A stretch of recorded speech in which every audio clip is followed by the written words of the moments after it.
what do I have to do to help you live longer, healthier? And so if you come into me and you're having gut problems, first I try to isolate what it is, and then we figure out, is there further testing that needs to be done? We would either diagnose it, do further testing, and then we come up with a solution that would be basically the most least invasive answer. So is this something we need to change in diet? Is this something we need to change in maybe when we're eating or the activities that we're doing in life? Or is it something that right now maybe you don't have enough digestive enzymes, we need to give you a supplement for?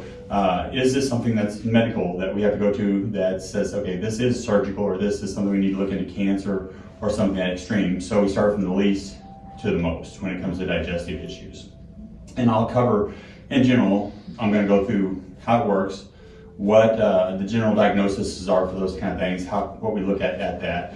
And then I want to, if we have plenty of time, if I move through the first part pretty fast, I want to get into more of the gut biome and what we're happening there, what's happening with our society, what's happening with the foods, and that kind of stuff. But I want to definitely get through how it works and diagnosing, because then you can kind of help yourself out. And if you need my help, then I can help you out at that point. Getting into the gut biome and that, and the bacteria and the things that live in your gut gets a little more complex. And I could probably actually spend 2 or 3 nights talking about that. So I'm going to hit the high points on that, but enough to give you an idea that we're in trouble. You know, that's probably the biggest sketch. I was just talking, Nicole, was that right? Yeah. I was talking to Nicole that when I was a kid, you'd have flour, and you always had to keep a lid on the flour because you get weevils in it. Mm-hmm. You will not get weevils in it now. In fact, if you go buy a bag of wheat and you throw it out, the birds and the animals will eat it last. They will eat everything else before they eat the wheat now. Mm-hmm. And when I was a kid, I grew up in central Missouri, you'd have turkeys all the time in the wheat fields. I mean, they would be out there picking the grain. They hardly touch the wheat field. After the sprouts come up and they're green, once it starts turning brown, they actually leave the heads of the wheat alone. They won't touch it. And part of it is Monsanto, they took a piece of E. coli bacteria, took the genetics out of it, and made wheat create 65% lectin. That's the hard shell around it. So it used to be 5% of the wheat itself. Now it's 65% of it. So nothing can eat it more and digest it. And so for us, they take it, put it in our foods and everything, because it still makes a nice flour in that, and it's actually a little sweeter. The lectin is sweeter. So we like the taste of it, we crave it, but we can't actually digest it, and so it causes issues. So things like that would be a longer talk, but it's kind of scary when you consider probably 60-65% of people now have a wheat gluten problem, and probably in the next 10 years it'll be more like 90% that'll have that problem. And you know, there's not much way to get around it unless you're going to go to Europe. Europe doesn't allow foods to be modified. They burn down the field. They actually come out and test all the little farmers' fields, and if it's bad, they actually come out and burn it down, or they collect all the grain off of it and burn it up, is what they do. Here in the United States, we don't do that. We even say, okay, we plant organic wheat out in the field, and you go and buy it and you say, oh, I got organic wheat. Well, that wheat in this field was cross-pollinated with non-organic wheat. So maybe your organic wheat's supposed to have your 5% lectin in it, but when they test it, it still has 35-45% lectin in it, which is still causing the problems.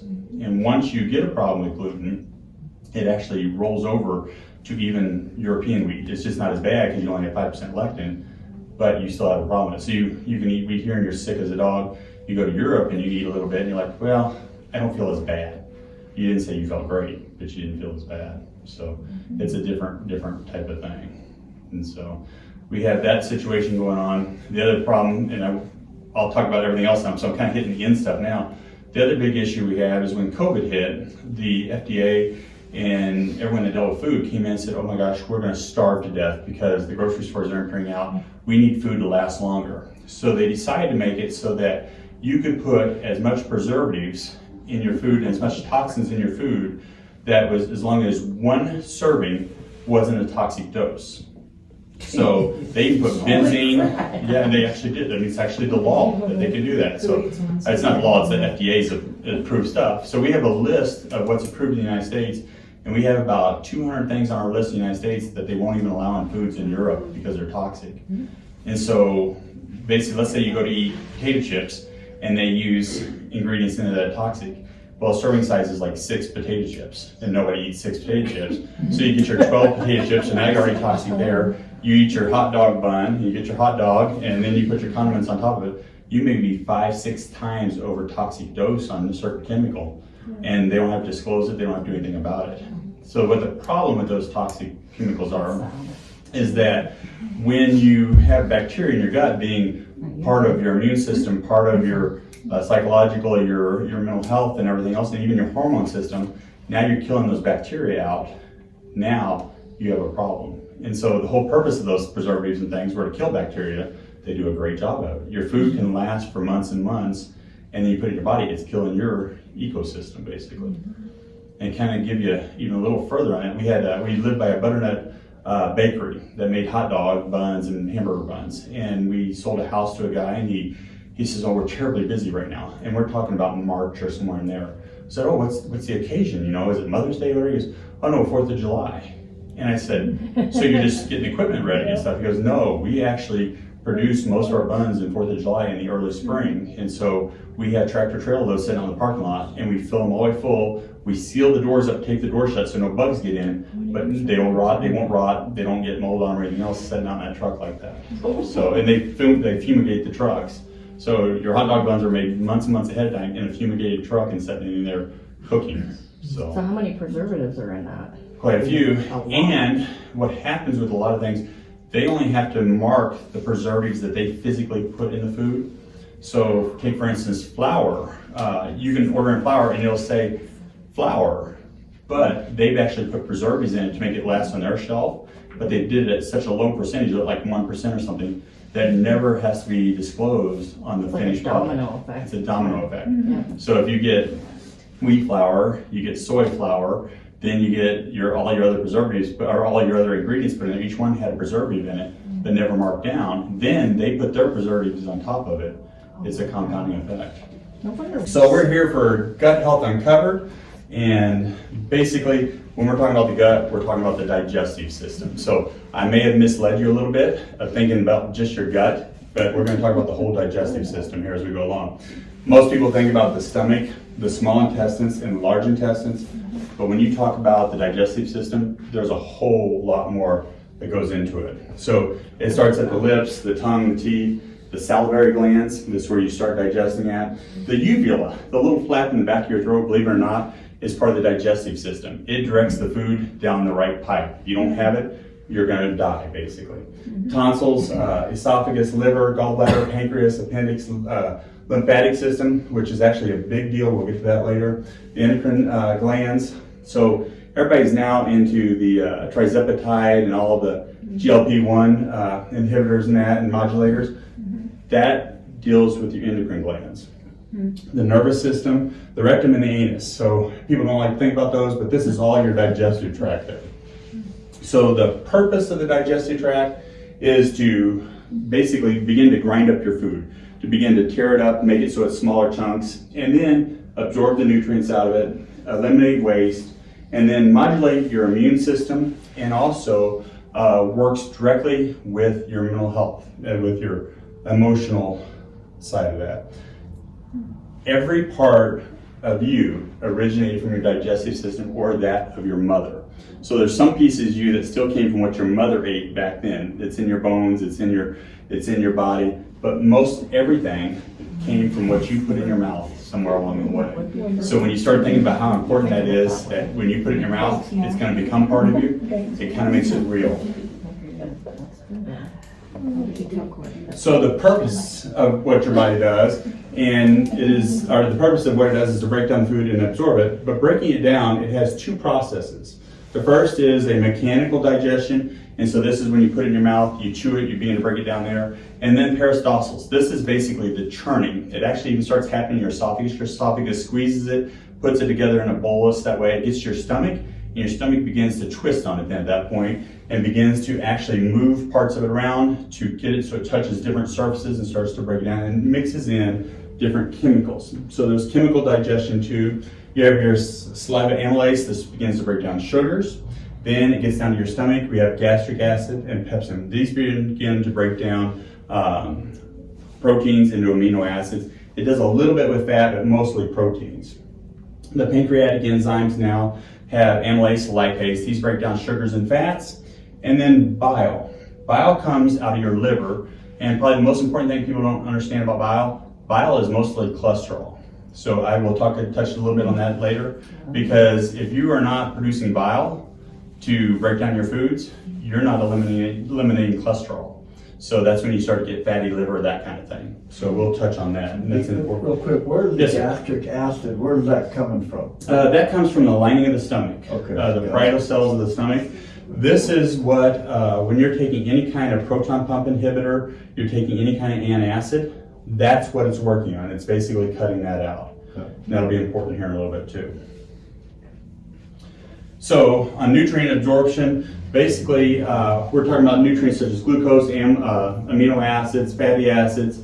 All of these basically compounds are absorbed through the small intestines. So when you look at the absorption where it happens at, it's happening in the small intestine. And this is on foods, not necessarily your minerals or your vitamins, but your big building blocks. Your fats, carbohydrates, and proteins are absorbed in the small intestine.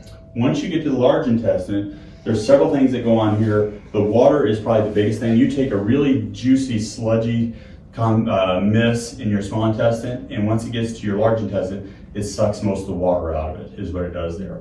When it pulls water out, that's where you absorb in your minerals and your nutrients. So if you're having problems in your small intestines, a lot of times you're not absorbing the building blocks that you need. But when you're having problems in the large intestine, you're not actually maintaining the water balance you need, you're not getting the electrolytes, you're not getting the nutrients and the minerals and those kind of things that you need, the vitamins.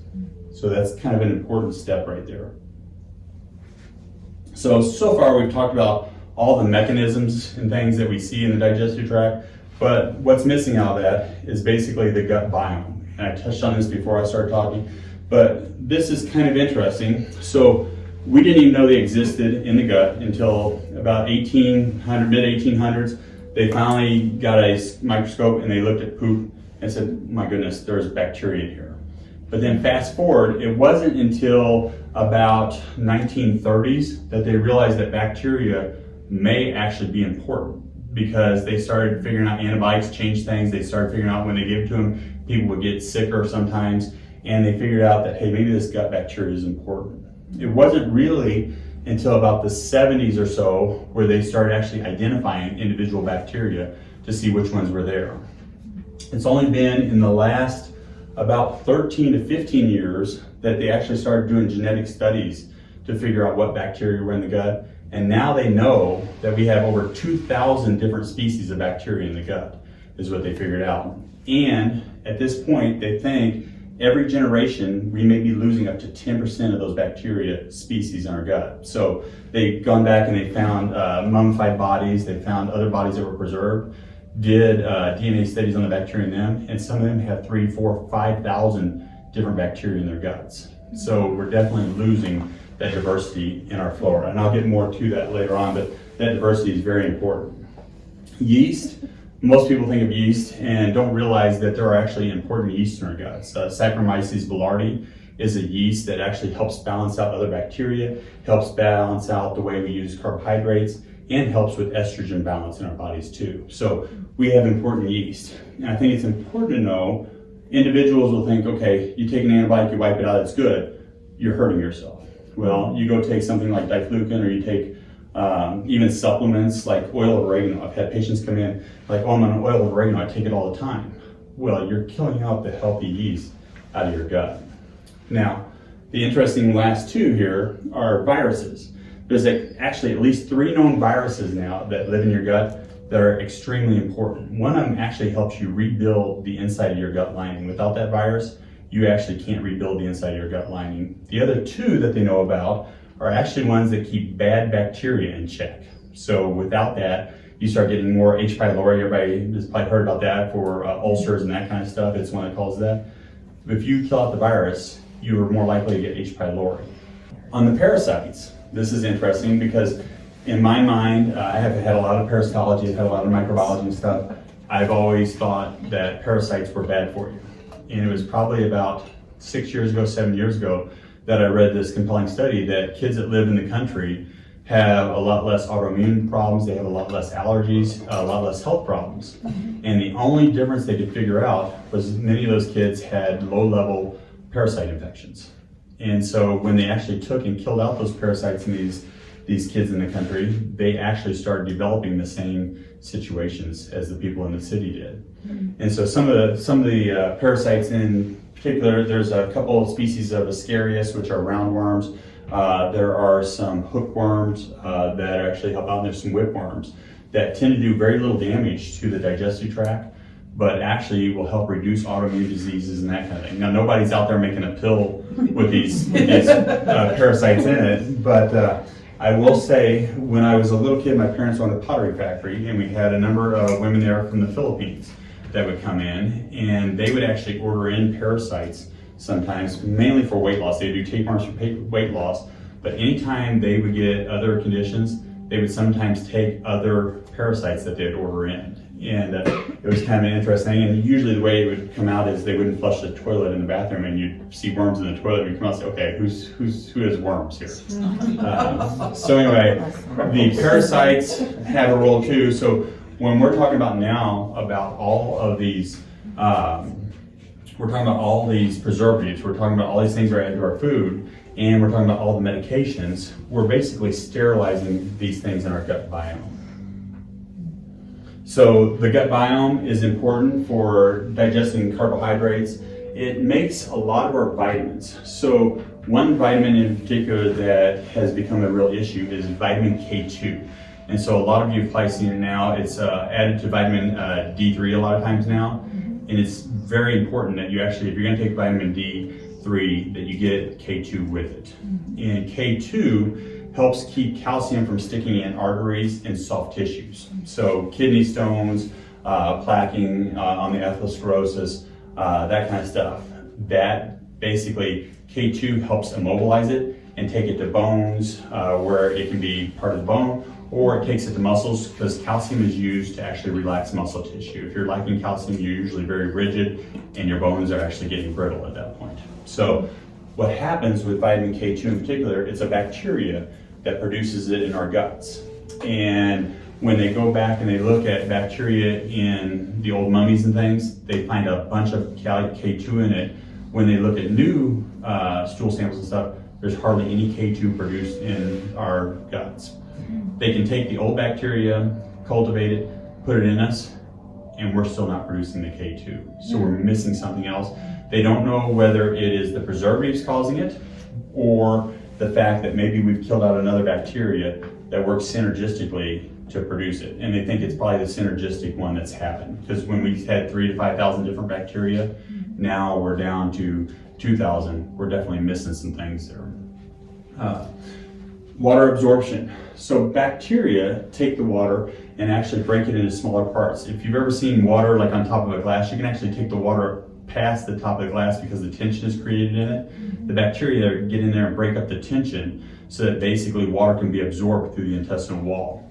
And so if you didn't have bacteria sitting there moving around, the peristalsis itself isn't enough to make up water loose to get it through there. So it helps with water absorption, makes a difference. That's why a lot of times you will see individuals that take antibiotics and kill out their gut bacteria, they get diarrhea. It's because they're not able to pull that water out of the intestinal lining because they don't have the right bacteria to do so.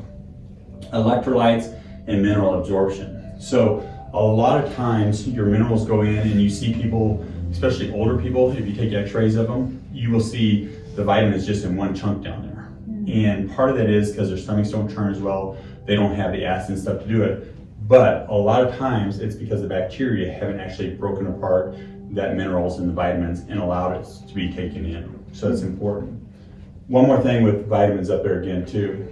A lot of individuals love the easy way out of not having to eat vegetables and things, and they take things like Juice Plus and things like that. It's important to know that when you actually eat an apple and you get the peeling and you get the sugars out of it and you get everything out of it, that there may be 1,000 different bacteria come in and eat on it. And when they do that, one has to use the peeling to make the products it needs to give over to the next one that pulls the sugar and makes a product. The next one eats the pulp, makes a product. All three of them may come back together to make a vitamin source for you. So just taking it and thinking you're getting everything you need out of a pill is probably not actually happening when it comes to it. The immune system regulation. So this is interesting. They are doing more and more studies now on individual bacteria to figure out how they act on the immune system. And they believe that maybe coming forward, a lot of the things that we do will actually come back to a certain bacteria for anxiety, certain bacteria for depression.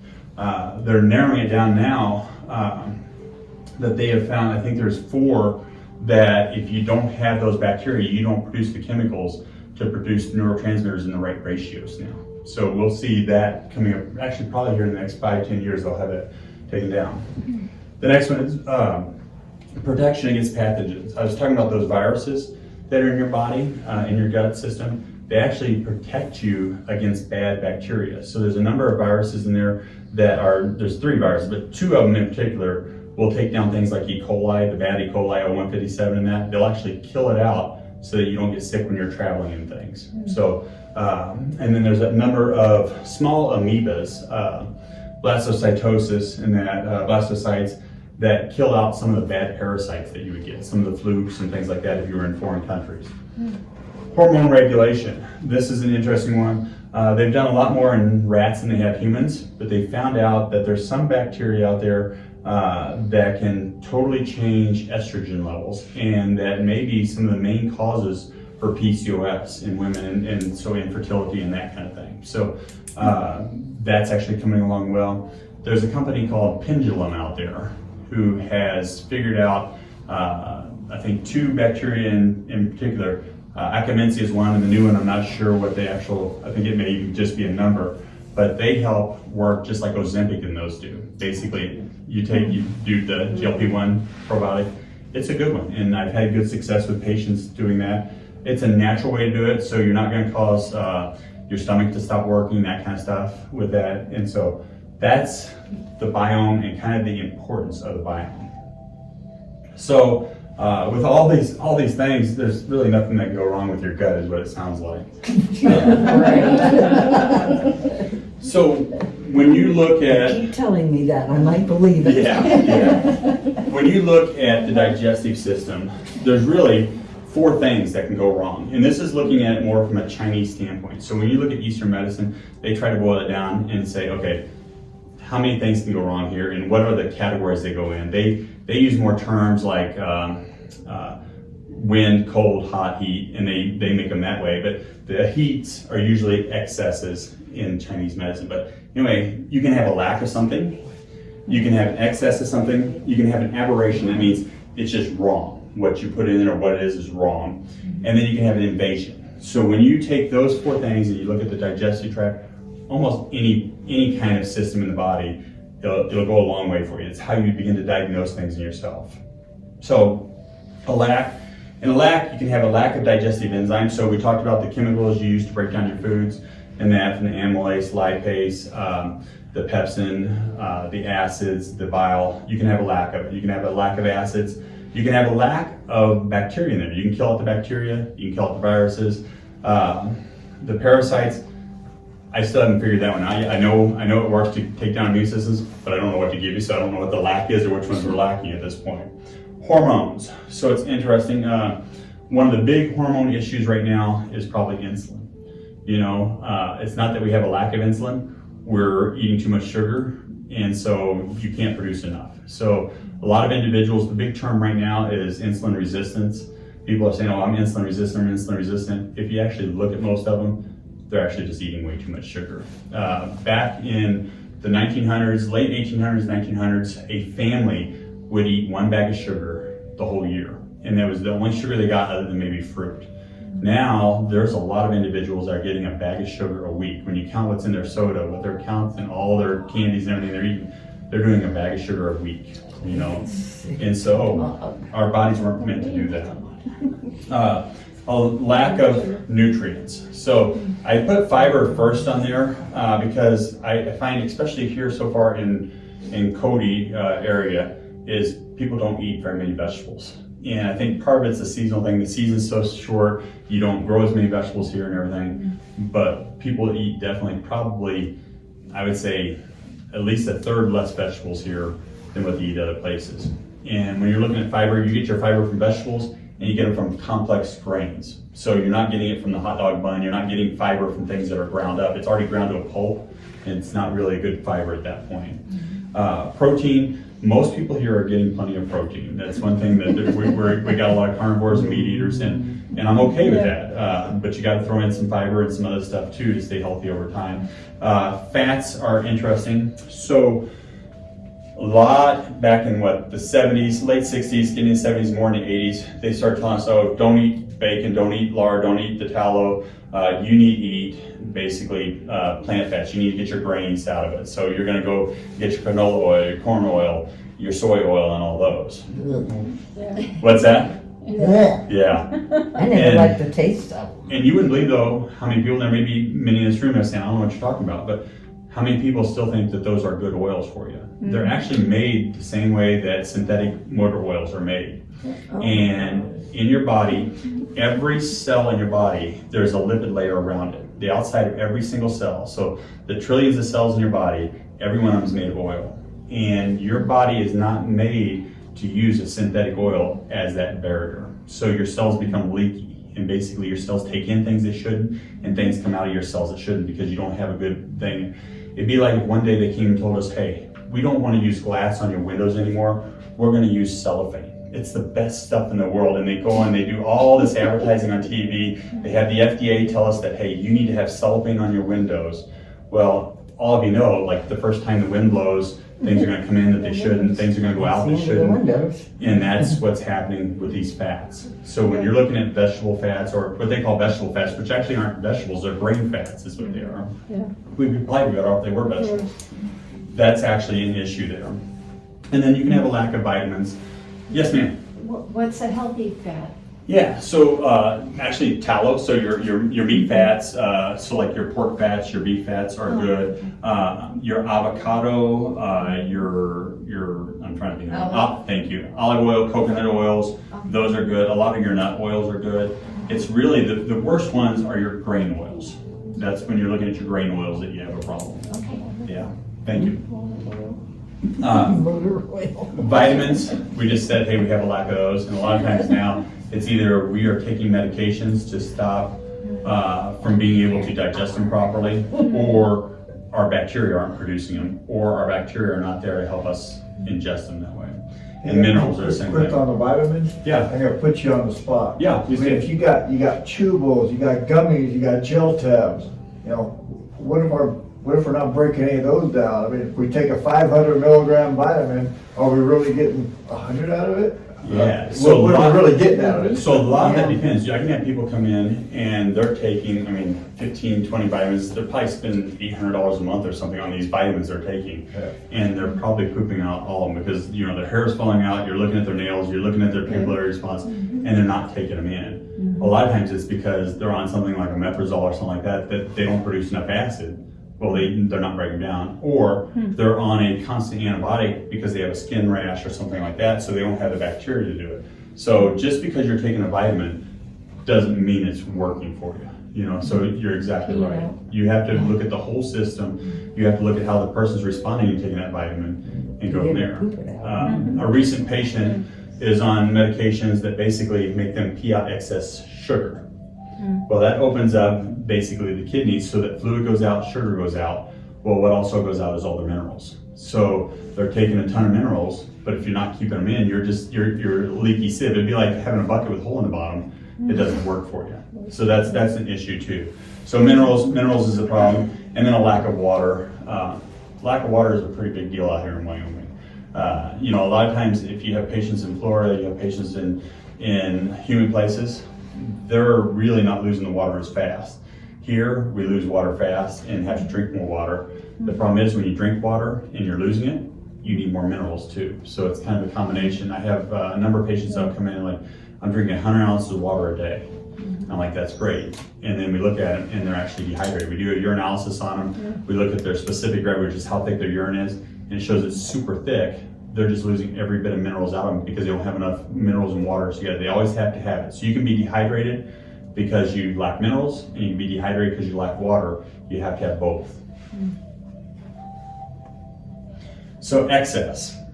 You can have too much of digestive enzymes. And so a lot of times this will happen, individuals that have been extremely stressed out for a while, your body actually slows down on how much digestive enzymes it puts out. You have two portions of your autonomic nervous system. So this is the system where you don't sit here and think, okay, I need my digestive tract to move this, through my system. I don't need to turn this up. Hey, I don't need to blink my eyes. My heart's beating on its own. Your autonomic nervous system does that. There are two parts of your autonomic nervous system. There is the sympathetic nervous system, which is your flight or fight is what it is. And then you have your parasympathetic nervous system. And it is your rest, digest, and heal. So if you've been in a very stressful time, basically this balance of the two, and they're supposed to go back and forth all day long, just like this here. So parasympathetics go up, so you sleep at nighttime, and you're not in fight or flight, and you're digesting your food, things are moving through. That's why a lot of people have a bowel movement when they wake up in the morning time, is because you've been in that rest and digest. Now you wake up in the morning time, you basically come back up to a little bit of flight or flight, and your rest and digest is down here, and things are going this way, and that's just that rhythm that you go through every day. And that's also, you can watch people's cortisol levels, and they go up and down, and that's why a lot of times they test your cortisol levels first thing in the morning time, because that's when it should be at its highest. You've been resting, it goes up, it tells you wake up, and get going, you're here.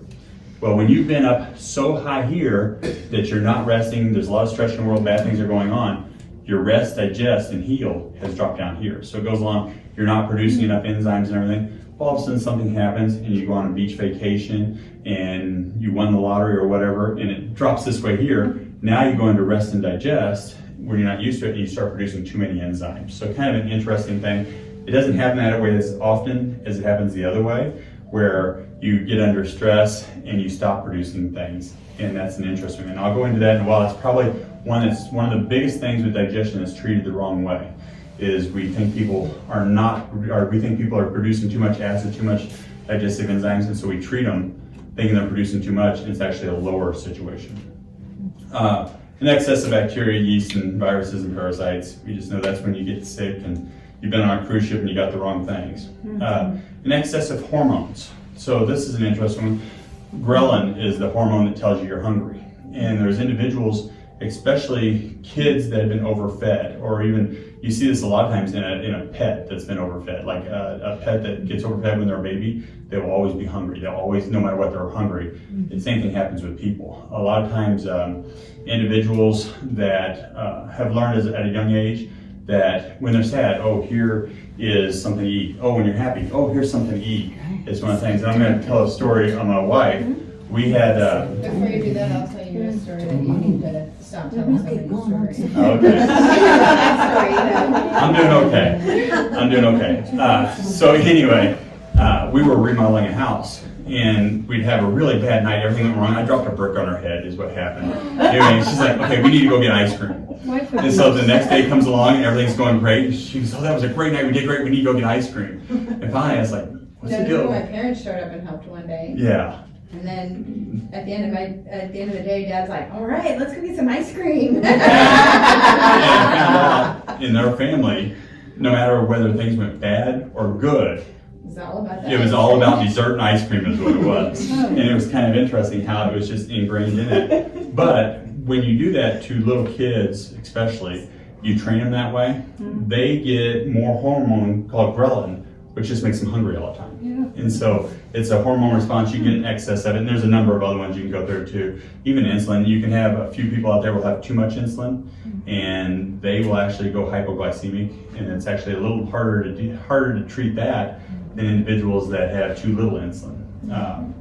And then you can have too much fiber. So I've had individuals come in and either they have diarrhea like crazy or they're constipated, and come find out, you start looking through everything and they're eating tons of vegetables, they're eating tons of complex carbs, and they're taking psyllium husk and everything else on top of it, thinking they need that. You cut it back and all of a sudden they're fine. So too much fiber can either give you the runs or make you constipated. Protein.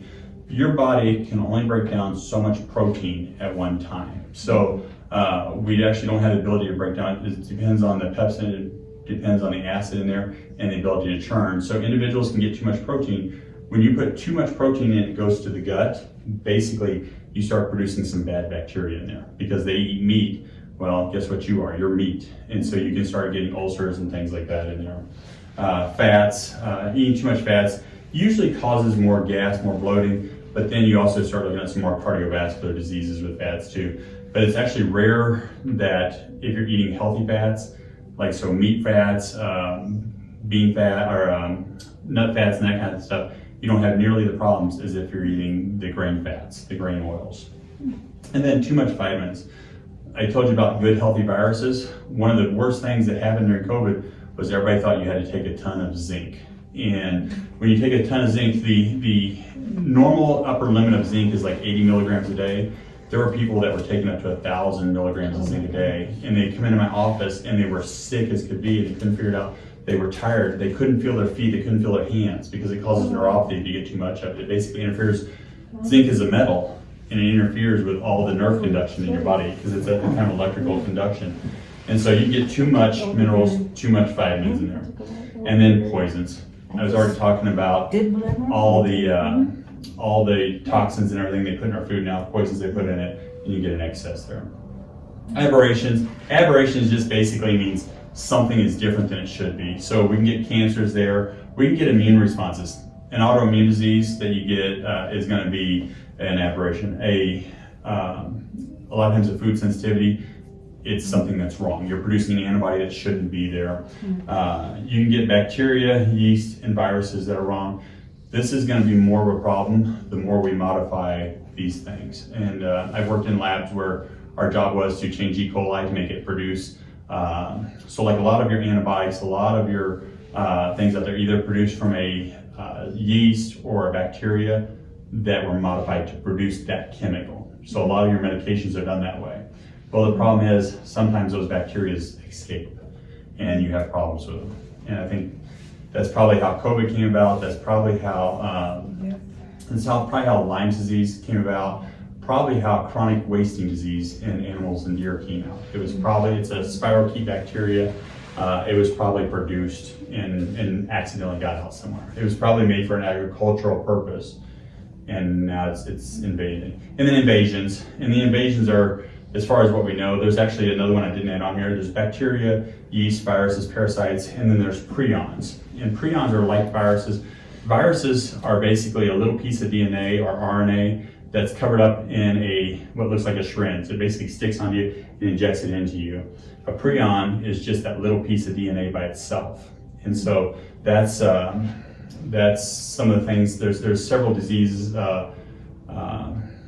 Mad cow disease is one of those ones that's a prion, and they're very hard to kill out because all they are is a little piece of protein, and so they're hard to protect against too. The best thing to do is have a really good immune system, be really healthy, because your body has those. You automatically make prions in yourself that are just little piece of DNA that shouldn't be there, and we catch them and get rid of them. It's when we're not healthy we don't catch and get rid of them. Okay, how do we know if we're having digestive issues?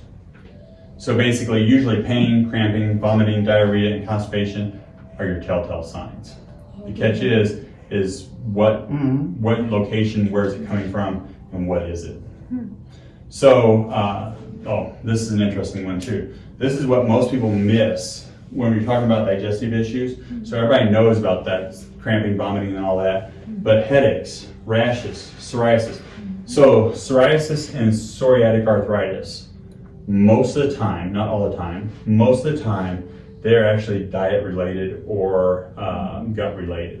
And so you'll have people come in, and the fact is, if you look at the medications, all the same medications that they're using for this are all the same ones that they are treating gut issues with, your IBS and that. In fact is, if you look at the commercials on TV for psoriasis and the medications for it, there's a common theme in every one of the commercials you'll see. There's people outside eating ice cream like crazy. One of the leading causes of psoriasis and psoriatic arthritis is ice cream, dairy in particular, but casein in the dairy. The casein thickens tissues. It makes your body can't break down things, and it pushes it out to the skin. So casein is a common cause for that. Sinus issues. So you'll get people that are constant, and you go and you look, and they're not really having an allergy to like your seasonal allergy type stuff, or your cats, your dogs, that kind of stuff. You come back and you start looking for food sensitivities and that kind of stuff. Sore throats, bad taste in the mouth, This has happened a lot of times that people have bad taste in their mouth. It's actually a digestive issue. Blood in the stool, weight changes, which most people know weight changes, they think, well, it's I'm eating too much. You can be eating very, very little. I've had people in at 300, 350 pounds, and they're not eating hardly anything. They'll be eating chicken and corn and something else, 3 things in their life, and you look at how much they're eating, their calories are actually very low, but they're just swollen up, and that's a common situation. Joint pain, muscle pain, that goes back to the psoriatic arthritis and that too. Brain fog, and anxiety and depression.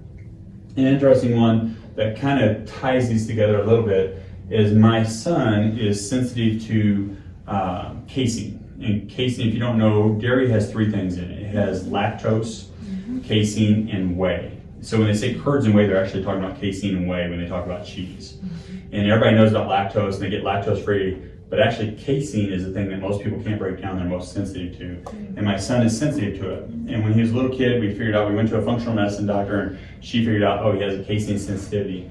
And we took him off of it, and we thought he was autistic before that, because I mean, he's a really smart kid, but just socially bouncing off the walls and all that kind of stuff. Took him off casein, and just smart little kid. We even had him tested, like, no, he has no autism, nothing like that. He's just really smart. He would go and visit grandma and grandpa, and grandma and grandpa would say, oh, the poor little kid, you know, he needs dairy. And so they would give him mac and cheese and donuts and ice cream and all that kind of stuff. And every time he would come home, he would go to school on Monday, and we'd get a call from the principal. And it's like, Casper's standing up on the desk. Casper's throwing things around the room. He's doing this, and they'd bring home, and I said, what's going on? I don't know, Dad. I don't know. I really don't know. I don't know. And be fine for a month. He'd go to grandma and grandpa's for a weekend, come back, it'd happen every time. All of a sudden, we started realizing it was happening. So we asked and said, buddy, what are you eating at grandma and grandma's? Oh, they told me not to tell. Okay. If you don't say no, you're in big trouble. So he tells us, he says, okay, we're having all this dairy. Well, so the next time we went to grandma and grandpa's, and we asked them about it, like, oh, no, he doesn't eat that. So next thing he goes to grandma and grandpa's house, we said, when he comes back, we're really busy this first half of the week. Will you mind just come up and staying with us? They came up and stayed. We get the call the first day from the principal. We're like, Grandma, can you go take care of this? Next day, they go and take care of it. Next day, so it's 3 days in a row. And they're like, okay, there's something to this. They stopped giving me dairy, anyway, changed this world. And now both kids have that same problem. It's usually hereditary. I had a problem, Jennifer has a problem. Now, after we tested them, then we would test ourselves. So anyway, food makes a difference. Let's just start at the top here. So sinuses, if you're having sinus drainage, after your meals, and you're having thick mucus, particularly with casein, since we're on that kick of casein. If you want to test this out, go and drink some water, spit, and it just comes out, poop, out of your mouth. Go eat a piece of cheese. Chew it up, swallow it down, drink some water, and wait maybe 10, 15 minutes and go to spit. It'll string out all the way to the floor and you can suck it back up. You couldn't do that before. That makes it thick. It makes everything in your body thicker. It makes all the fluid. So if you're truly trying to lose weight and you're like, yeah, I just need to get rid of this, I need to get rid of that, cut the casein out, because what happens particularly with it, you have fat cells that have fatty acids in it. When they're released out, they get released out into the lymphatic system. If that fluid's thick, it goes down about 2 cells down, sets there, and finally gets sucked back into another fat cell. If you take out the casein, that lymphatic tissue gets thinner, it goes out and goes down, finally makes it back to your bloodstream, and you can use the fat out of it. So if you're eating dairy and you're trying to lose weight, you're against yourself on that. The most common reason for food or for sinus issues is food sensitivities and allergies too. And I'll get to the difference here in a second about food allergy and food sensitivities. Sore throat, one of the things you see when you have a sore throat that you're looking at to be a food problem is you get yellow on the back of your tongue. Yellow on the back of your tongue is usually the pepsin and the acid coming back up. And so even before you'll notice the heartburn, a lot of times you'll notice the back of the tongue being yellowish or black color. So when I look at your tongues when you come in as a patient, I'm looking, that's one of the 100 things I'm looking at when I look in there. Individuals that start clearing their throat all the time. A lot of times that is going to be a silent GERD or an acid reflux or food sensitivity in there. That can also be medication too. So anytime anybody's on an ACE inhibitor for blood pressure, they're kind of constantly have that little cough there. I saw some people nudge the people next to them, and I'm assuming there's a blood pressure issue that's being taken care of that way. And then that cough is the same thing. So a lot of times this is acid reflux, food sensitivities, and allergies. So chest pain. So if you're having a heart attack, go to the hospital. So I should have gave a whole bunch of warnings before we said this. I'm not diagnosing anybody or any of that kind of stuff, but I think you all are adults and know that. Chest pain, so burning, cramping, fullness. A lot of times this chest pain just feels tight in here. And if somebody comes in and they're doing this, I got this chest pain. It's almost always acid reflux when they do this sign. It's the acid reflux. If they come in and they're grabbing their chest, then I start freaking out a little more. I still do EKGs on everybody if they come in, they have chest pain, but that's one there. So when we're looking at chest pain, we're looking at acid reflux, Barrett's esophagus, and hiatal hernia. Barrett's esophagus, there's a ring of blood vessels that go right around where your esophagus meets your stomach. And usually when you have that, it can be irritated by acid reflux. But if you have that, you better be taking a look at the liver. Those blood vessels go straight over the liver, and anytime you have congestion in the liver, it basically causes those blood vessels to swell. Well, then they become more sensitive to the acid coming up. So if you have Barrett's esophagus and they're putting you on a omeprazole or an acid reflux medication, you probably ought to go back and look for the root of the problem, because those blood vessels are actually under the surface there, and they shouldn't be irritated by acid reflux. It's when they stand out on end, they become like varicose veins. Now the acid irritates them. So Barrett's esophagus is one of the things you're looking for there. And then hiatal hernia. The hiatal hernia, a lot of times you'll see on CAT scans, you'll see on MRIs that the radiologist will mention it. They'll say, oh, there's a hiatal hernia here. And the medical doctor will say, well, it's not bad enough to operate on yet.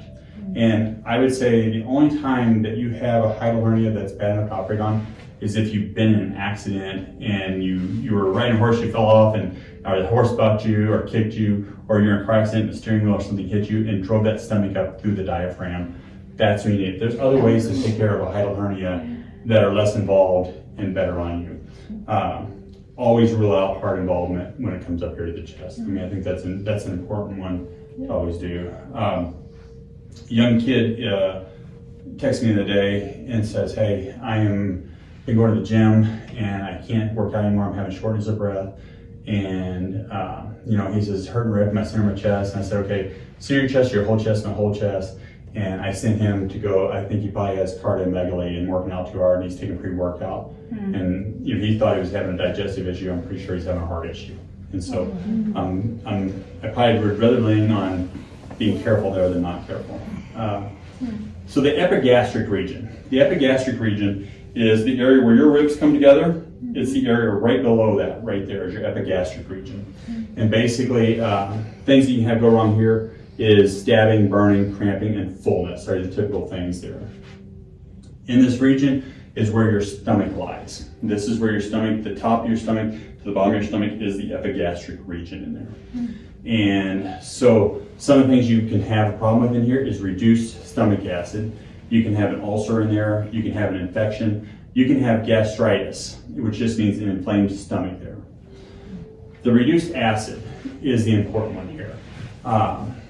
The stomach, the way the stomach works is when you put food in, it churns, the parietal cells put hydrochloric acid into the stomach to start breaking down the food. But at the very bottom of the stomach, there's a pyloric valve. And it's the valve that basically closes up to hold all the food in there while it's churning and while it's cooking. And that valve is pH related. So it basically is pH dependent. Typically it works by when your pH in your stomach gets down to a 4 pH, that's very acidic. In fact, you can take a stomach out and lay it on a table and it'll eat through the table in short order because it's so acidic.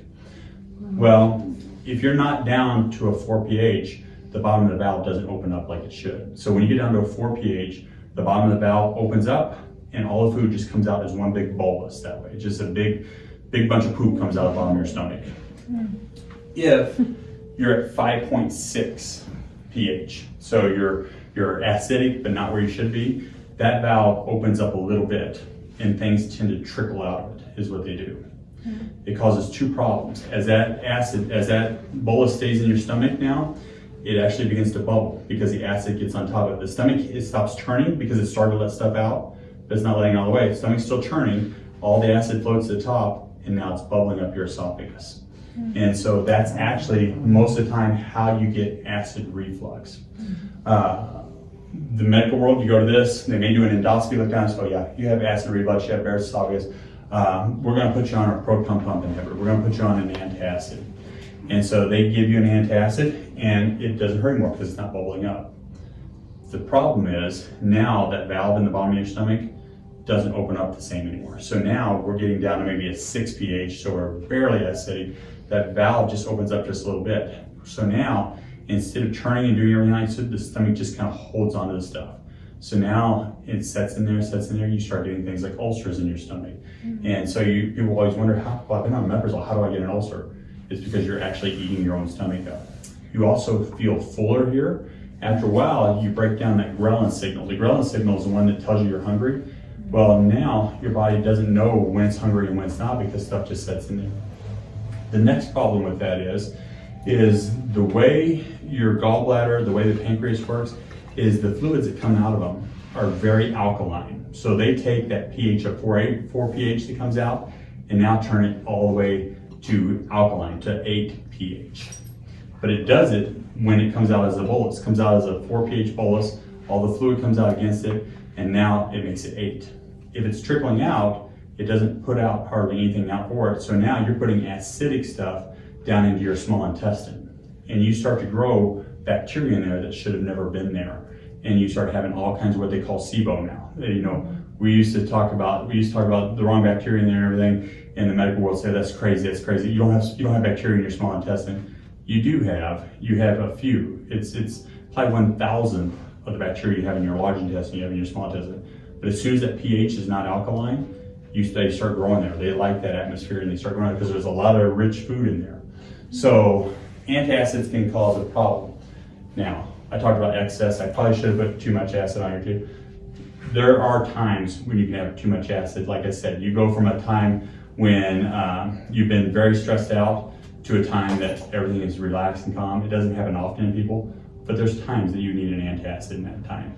But it's probably out of the people that are being prescribed antacids, it's probably extremely, extremely small. More people are prescribed them for this situation. And so a lot of times you take that individual and you give them a digestive enzyme that has acid in it when they eat their food, and pretty soon their stomach gets back into rhythm and you get rid of all the problems.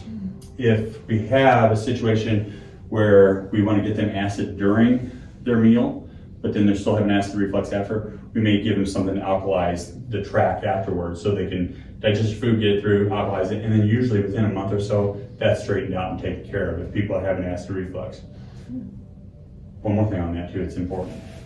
If you take something to stop your stomach from producing acid, it doesn't stop from producing it. It still produces, the parietal cell produces the acid no matter what. You're actually shutting it down from releasing the acid. So that stomach basically then turns around when it gets too much acid, it releases it into the bloodstream. So you will see people on antacids will end up with kidney problems. And there's all kinds of lawsuits where you can join all the lawsuits right now for people that have been on it for so many years. If you actually look at the label of most of them, they say do not use over 10 days without or talking to your doctor and that. It's because that acid goes out to your kidneys and damages your kidneys extensively. Part of the reason it damages is that acid in your kidneys basically makes calcium stick together and you end up with calcium oxalate stones and having kidney stones. And typically those kind of stones will show up in the spring and fall. Ulcers in the stomach are usually due again to not producing enough acid.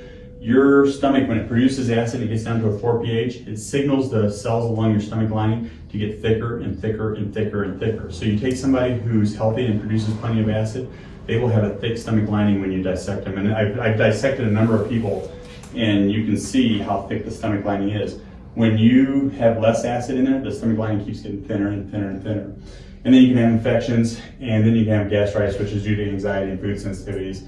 Always be mindful of cancer. You know, if you're doing a trial of care, you're working on something, and you're out 2-3 months out, and this is still hurting and it's a problem, stop, get imaging, get it looked at, and make sure it's right. You can do things at home, you can figure it out, but stop and always think of it.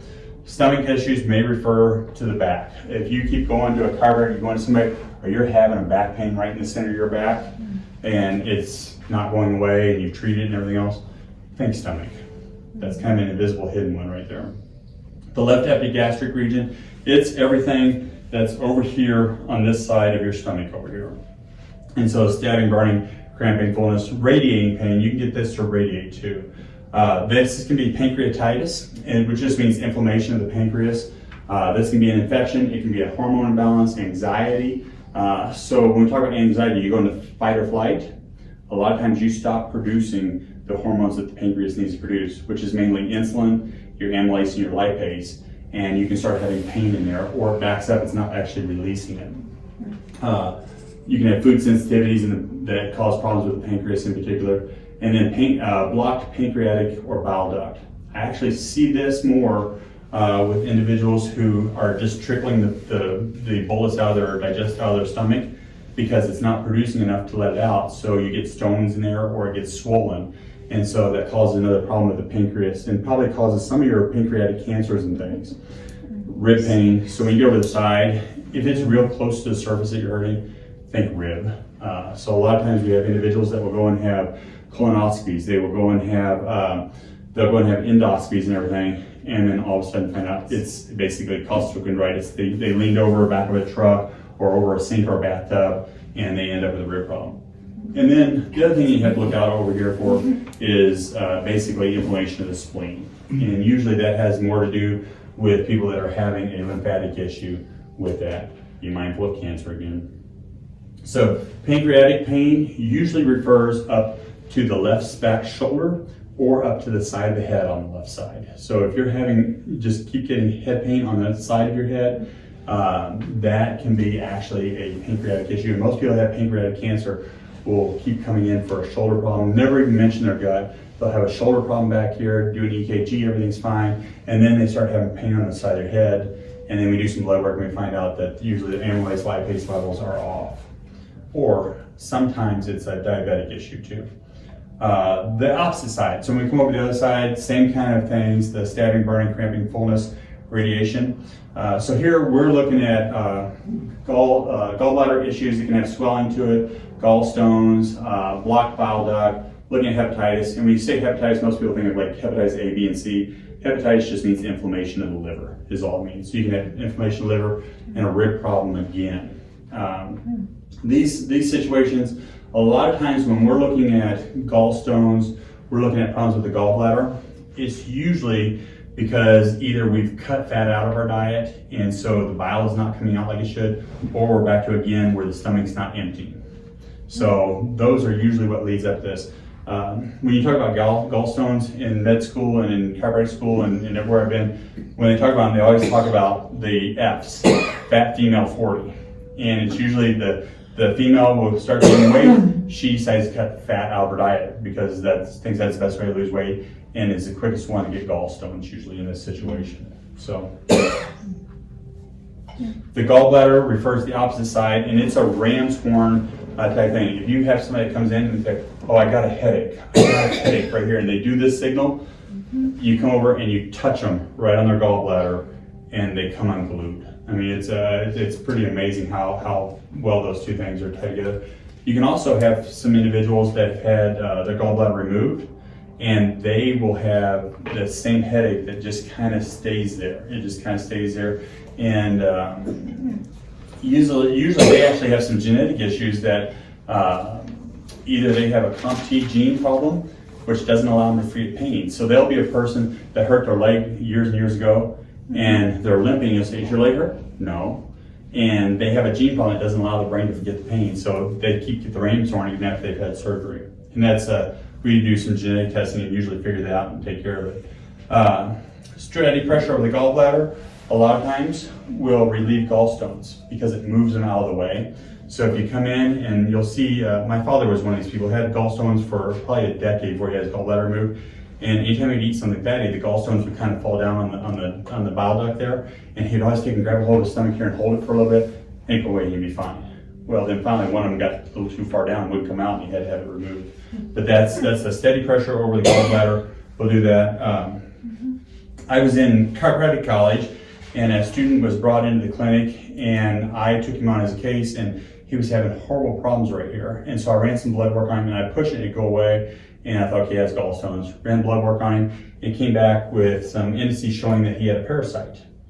And so I sent him to go get further blood work, and I almost got kicked out of college because the dean pulled me in and says, you should never ran that blood work, it's ridiculous and everything else.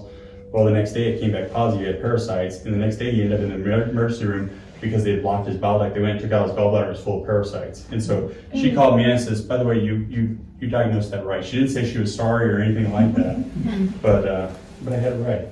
Upper right quadrant, so when we're talking that, this is your 4 squares, so upper right quadrant is right here. The main thing that is here is, let me move to the next slide. So stabbing, burning, cramping, and fullness. The thing that is here is your ileocecal valve. This is where you go from your small intestine to your large intestine. And this valve kind of looks like an anus. It kind of looks the same way. It's kind of just a puckered up little valve there. And a lot of times when stuff comes out from that valve, it's kind of real juicy and everything. And as soon as it hits the colon, it dries up really quick. So you can get stuff in that valve that kind of clogs it up a little bit. And so if people are having a problem here, it's usually a really quick fix. They come into me and I take and push that valve inward a little bit, hold it, and all of a sudden you'll start to feel fluid come out from underneath your fingers. And then you take, if you just push on it and leave it that way, it'll actually give them the runs. It'll just keep coming out of there. So you take and push on it for a little bit, hold it, you'll feel the fluid come out, you take and pull it the other way, and then they'll be fine. And usually it has something to do with either they ate something that they're not used to eating, or they slept on a side they're not used to sleeping on, and it just gets caught up there on the ICV valve. And constipation, if they're all the way back and backed up there, they will also have the same situation here. Usually when it's that low, it's low enough not to be the liver, the gallbladder. It's high enough not to be the appendix or an ovary or something like that. The upper middle region, basically this is your transverse colon. Your colon comes up, it comes over, and it comes down and meets the rectum. Well, when it comes over, the older we get, the more it starts to droop. So when you dissect a smaller human or see a smaller human on CAT scan, theirs is more straight across, no problem. As we get older, it begins to have a little droop in there. And so as we see that, we'll tend to have cholecystitis in that colon. Things tend to get in there and hang in there a little bit. You can also get to where it's just not pushing stuff through as well, so you get constipation there. You get dysbiosis, and I think that's a word we haven't used yet. Dysbiosis is basically the wrong bacteria growing in there. It's basically dys means wrong, and biosis is the biome in there. And then food sensitivities is a big one.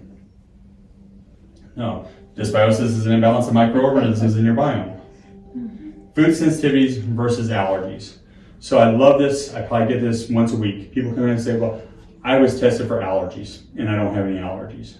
A food sensitivity and an allergy are quite different. Food allergies, or allergies in general, are an IgE antibody. These are antibodies that cause anaphylaxis. They cause an increase in histamines. They cause swelling of your tongue, they cause you hives, they cause you shortness of breath. You can have swelling all over your body, and you can have gastrointestinal pain. They're usually pretty sharp, pretty severe.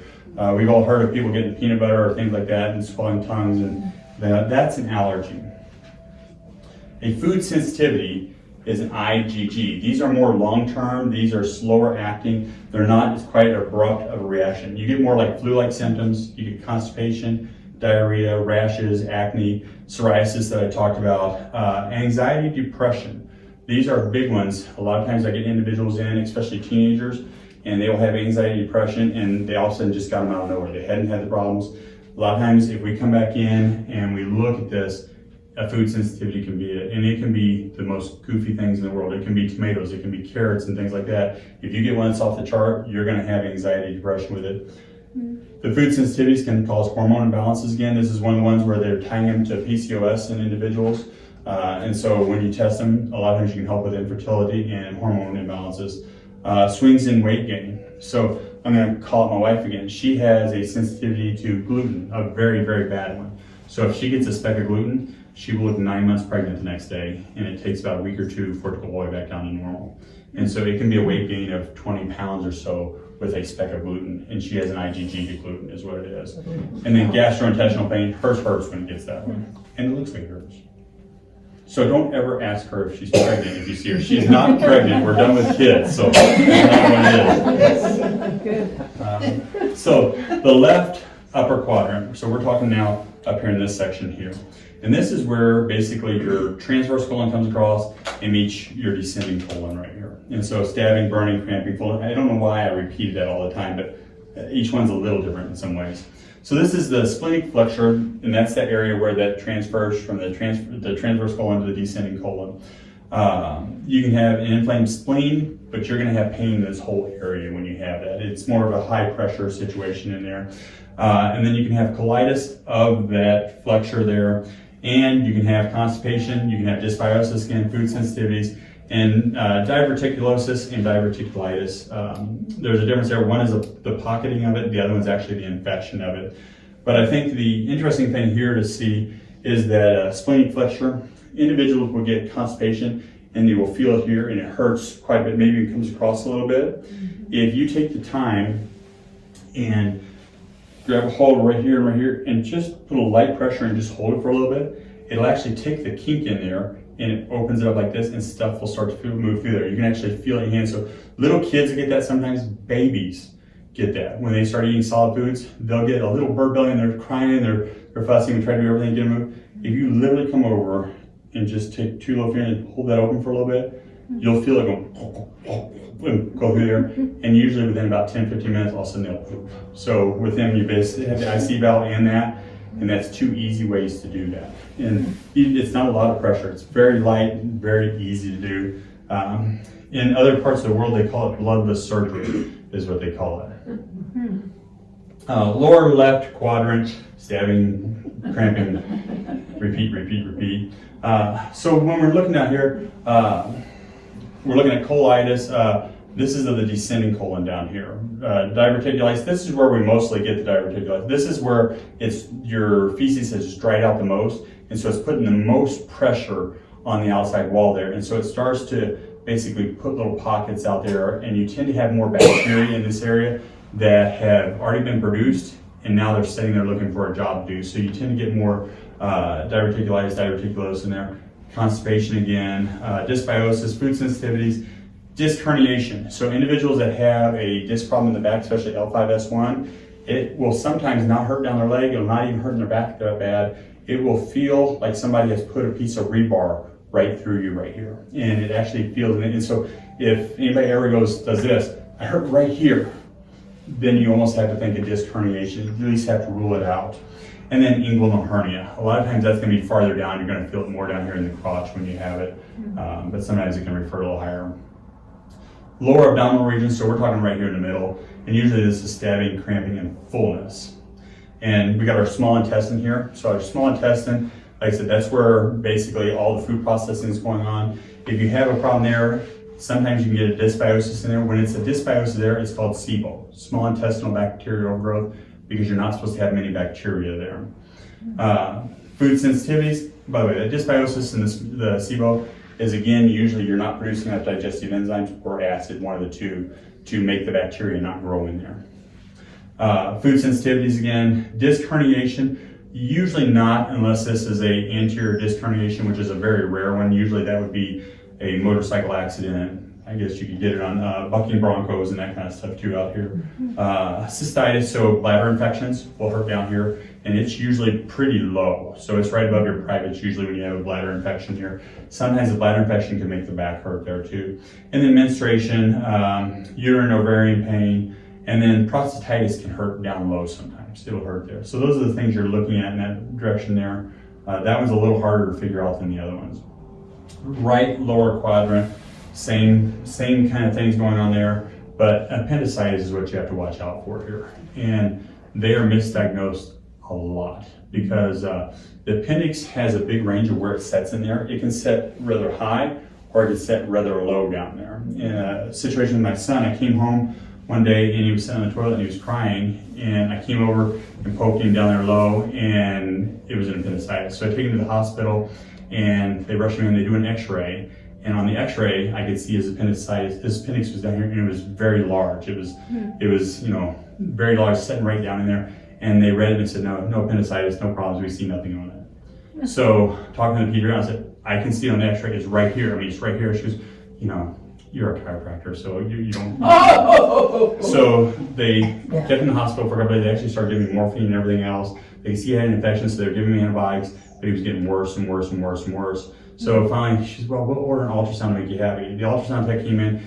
and she takes the gel and starts putting it up here, and she's looking for the pin. I said, just go down farther. She goes, yeah, you don't know. I'm the ultrasound. I said, I've done ultrasounds. I've done, go down lower. Finally, doctor comes against it. I'm taking him home. We're gonna go to another hospital. She goes, if you do, we're calling social services. I said, what do I have to do to get a CAT scan? She goes, well, I'm sorry, it's not in our protocol to do that because we didn't find it.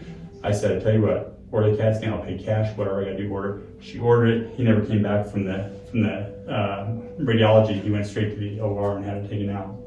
So appendicitis, when it's over here, it's excruciating pain, and usually a focal pressure will cause that problem. Constipation, disc herniation, same thing. If they do this here, like I hurt right here, you have to think of disc herniation, at least rule it out. Inguinal hernia is gonna be a little lower. And then really on both sides right there, ovarian pain. But typically, ovarian pain on the left side is gonna be a little closer center for some reason, just the way it refers out because of the nerve path. And on this side, it's gonna be a little more lateral. So you're gonna find ovarian pain here and more right here, typically. Everybody's a little different, but that's the way it works out. Okay, now what are we gonna do about it? Okay, acid reflux, too much acid or too little acid? That's the question. So increase acid during your meals. We usually give somebody a digestive enzyme to do that, and then we usually decrease acid away from the meals. We use a fancy baking soda, basically. If you go, a lot of people think that it's safe to take baking soda, but if you take straight bicarb, which is baking soda, it actually pulls potassium away from the heart. And you'll end up with arrhythmias, and you can actually have a heart attack, and you can actually die that way. So straight baking soda is a horrible idea. We use a bicarb formula that has potassium in it so that you don't have that situation. So I'd say take 2 of these bicarb formula at nighttime when you go to bed so you don't get the acid reflux, don't cause damage. Do the digestive enzymes during your meal. And then heal the damaged tissue. So a lot of times you're going to end up with an ulcer in there. When you're got on too low of acidity, or you've been on omeprazole or one of those too long, you end up with an ulcer. And one of the best things to heal an ulcer is diglycerinated licorice, especially a chewable, more tarry diglycerinated licorice. It heals the stomach faster than anything does. And I've actually given that to, I've had several gastroenterologists come and see me because they couldn't get rid of the ulcers. They kept taking antibiotics thinking it was H. pylori, and I put them on that, and it took care of it. So, hiatal hernia. So hiatal hernia is where the stomach is just slightly pulled up through the diaphragm, and typically it causes some acid to be above the diaphragm, which you don't want. So typically, you can actually deep breathe and pull down this hiatal hernia. Most people, when they breathe up top, and every time you breathe up top, you actually pull that stomach up through that diaphragm. And so that's actually a lot of times your hiatal hernia, maybe you leaned over something and got it started, but then you perpetuate it. So if it's up through there a little bit, and I breathe up here, I'm actually pulling it up. So if you actually take and deep belly breathe, out in your belly, so my chest doesn't move at all, that pushes that down. The stomach actually gets pushed down, and the diaphragm comes up easier than the stomach, so you can actually take it down there. Otherwise, in the chiropractic world, we do more bloodless surgery. We can come in and actually get hold of the stomach, slowly hold on to it, and as you breathe in, we push on a little bit, and as you breathe out, we pull it down. And you can actually a lot of times feel all of a sudden it gives way, and all of a sudden the stomach just becomes nice and soft again, and the stomach's not pulled up tight. There are times it has to be operated on, and that's, if you've had an injury, an accident, but typically if you haven't had an injury, an accident, it's non-surgical. Deep breathing exercise, stretching, so doing like the cobra or up dog, down dog, up dog in yoga will take care of that. And then improving posture. If you're a person always sitting like this here, you're pushing that stomach up through the diaphragm as you're sitting here. So open up, get your chest lifted up, not a problem. Chiropractic care, and eat smaller meals. If you eat a huge meal, if you've eaten, Thanksgiving's coming. If you go and eat lunch and you eat a pretty big meal, and now it's made through your stomach, it's in your small intestine. Your small intestine's full. Now you go and eat supper, and it's in your stomach. Your stomach has nowhere to go other than pushed up through there. So don't overeat. Gastric ulcers, basically reduce the bacteria. There's some herbs out there that do it. Montelaurin is a piece of coconut oil that absolutely takes down a ton of bad bacteria out of the gut. Montelaurin is one that's kind of a bacteria love to eat it.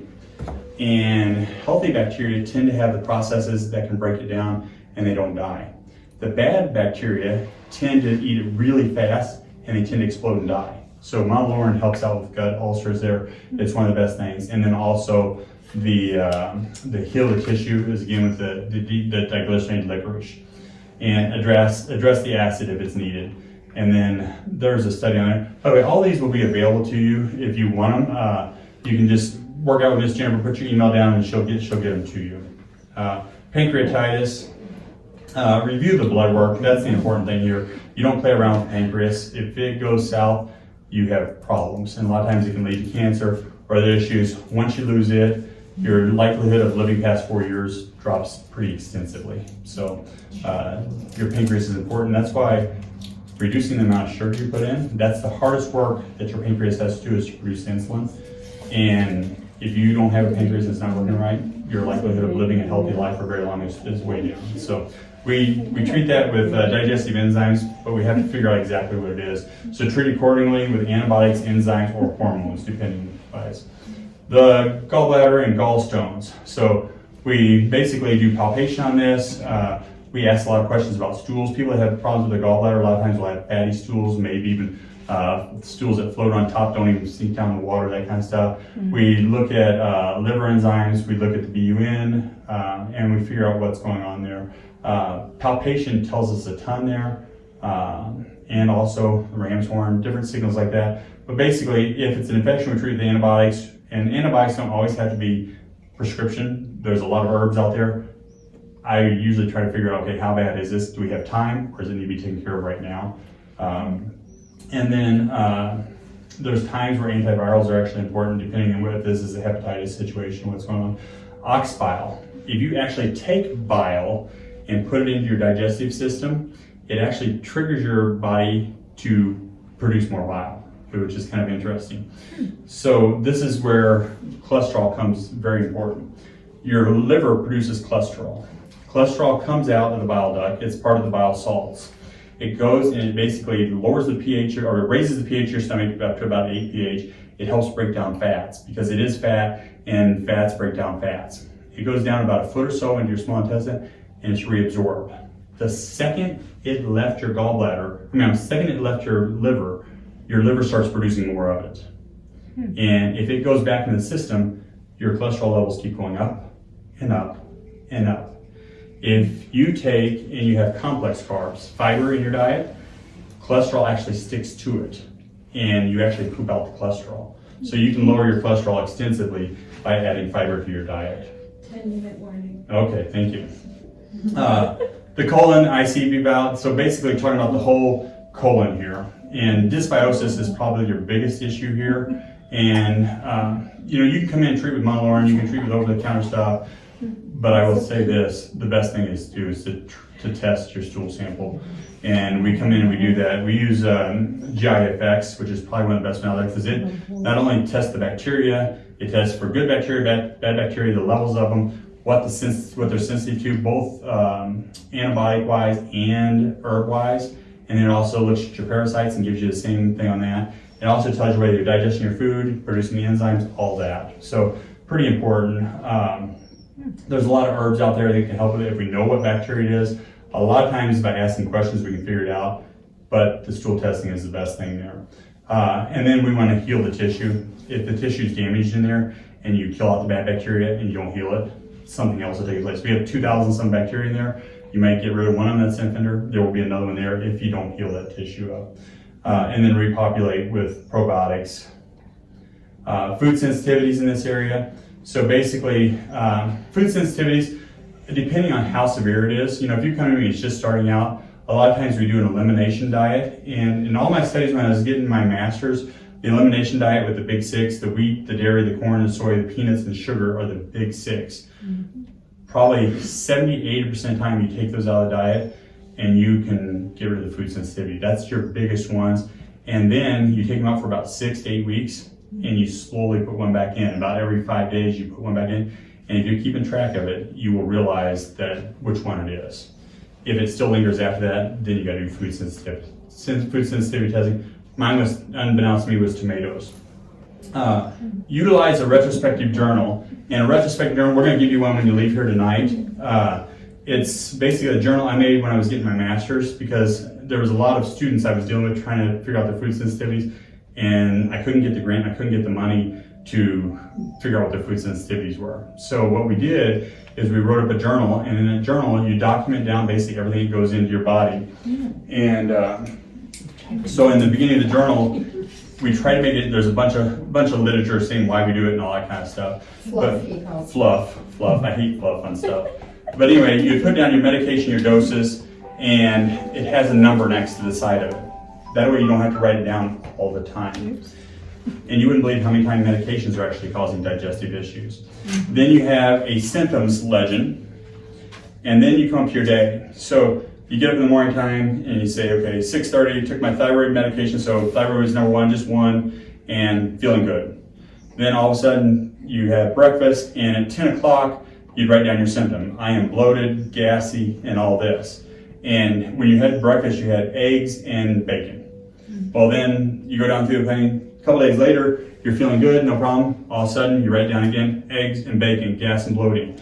After about a week, you open up this journal and you go like, well, look at that. Every time I had eggs and bacon, I had gas and bloating. I'm dead, shoot me. Well, then look at this. I had a bacon cheeseburger on Wednesday, and I had gas and bloating. Bacon must be a problem. I'm sorry about Not that. the eggs. But anyway, that's the retrospective journal. It seems goofy, but if you actually take the time to do it, you can change your world. You can find out that there's a medication that gets you. You can find out if you take it a step further and you write down activities in your day, you'll find out, oh, every time I go to the tire department at Walmart, I have problems there. So Smell of the it's the smell of the tires or that they call it. So anyway, that's each one of you gets one of those when you leave tonight. And so I didn't turn off my Wi-Fi. Yeah. So anyway, food sensitivities, we test it, we use a retrospective journal, and then we eliminate or cycle the offenders out is what we do. Constipation, basically increased fiber, increased water. People out here are not getting enough water, I'll say that. And fiber is not donuts, it's not that. Fiber is true fiber. You putting in vegetables, putting in true fiber in your diet, complex carbs and that. Test for dysbiosis, the wrong bacteria will pull too much water out of there and make it thicker and have a hard time coming out. And then the elimination test or food sensitivities. And then basically this goes back, I said this when we were waiting, this goes back to the poisons. We're being poisoned, the government is actually poisoning us. If you listen to RFK about that, he's 100% right. And there's a lot of people out there making fun of him, and there's a lot of people that don't want him in charge. He's actually 100% right. He's actually right on the vaccines too. And I'm not anti-vaccine. We have some vaccines that save lives and are important, and it's extremely important to know that. There's a vast majority of them that shouldn't be out there. So we're being poisoned through antibiotics in our food system, probably overprescribed. Food preservatives are probably the biggest one. Inorganic chemicals. So chemicals that are man-made, our bodies don't know what to do with them. Kind of like I was talking about the fats and the oils. Our body can't deal with them, so we're being poisoned there. Plastics are a big one, and I don't know what you do about it because right now all of our houses have plastic pipes and everything in it. If you would have asked me 5-10 years ago, I thought it wasn't a problem. I honestly thought that's a bunch of hooey. The studies that have come out with birds up off of Newfoundland and stuff show that they start out, they're getting plastic in, they're healthy, then they all start swelling up and gaining weight. They gain weight over it. And then all of a sudden at some point, now they're all almost decreasing and starving to death because they're dying. And so whole big groups of birds up there are pulling microplastics out. And then microbiome, genetic changes. So I talked about the E. coli that we're using to produce all these chemicals and everything. Different bacteria are used to produce different chemicals. We're changing them and we're putting them out there in the system accidentally. So test the gut biome. That's a test that we do through Genova. Test food sensitivities. We use US Biotech. They do a 240 food test, and they do a wonderful job with that. And then the elimination or eliminate preservatives and chemicals. Good luck. If you're going to raise your own food and go out and if you're going to take and that's it. That's what I do. Back to the caveman. And that's it. So if you look at a good healthy diet and it's basically a meat, vegetables, a complex carb, and fruit. That's it. Yeah. And getting those as clean as you can would help you out.